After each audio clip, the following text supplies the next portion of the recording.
Welcome back to Spectrum News 1, everyone. I'm meteorologist Robert Suhr. You know, we just got 2 days left in March. April starts on Monday, so let's take a look at what the Climate Prediction Center is thinking for the month of April. There is some confidence in above-average temperatures across the entire tri-state, and there's confidence in above-average precipitation, even stronger confidence once you get west of Kentucky Lake. So it could be plenty of April showers we could be seeing. We'll see how everything plays out, but that's what the thinking is right now. The thinking in the short term is we should be seeing, for the most part, a mostly dry day as the system will work to our north.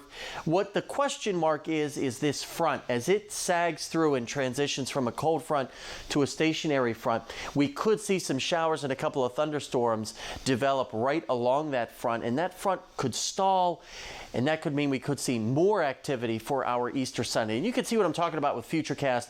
No problems to start out our Saturday here. For some of you, it is Holy Saturday. But as we go through the afternoon and into the evening, here comes the chances for one or two of those showers and storms that, if one or two gets a little bit on the frisky side, could pose a wind threat. But notice as we go through the night, that activity sort of subsides, but still lingers tomorrow morning, the further north you get and closer to the Ohio River. Now tomorrow, severe threat very, very low for the most part.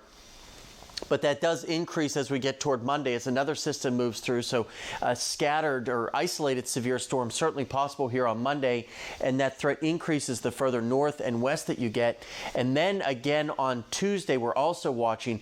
I'm expecting the Storm Prediction Center to expand this further toward the west, because Tuesday certainly looks like it could be a pretty active day across the area. So today, a great day with very warm temperatures into the 70s, blustery winds as well, a sustained 10 to 20 with gusts maybe 25 to 35 miles an hour. That's one of the reasons it will be so mild, flirting with 80 as you get west of Kentucky Lake. And very mild tonight, upper 50s and lower 60s with showers certainly possible. And you can see here just how active the pattern is over the next several days.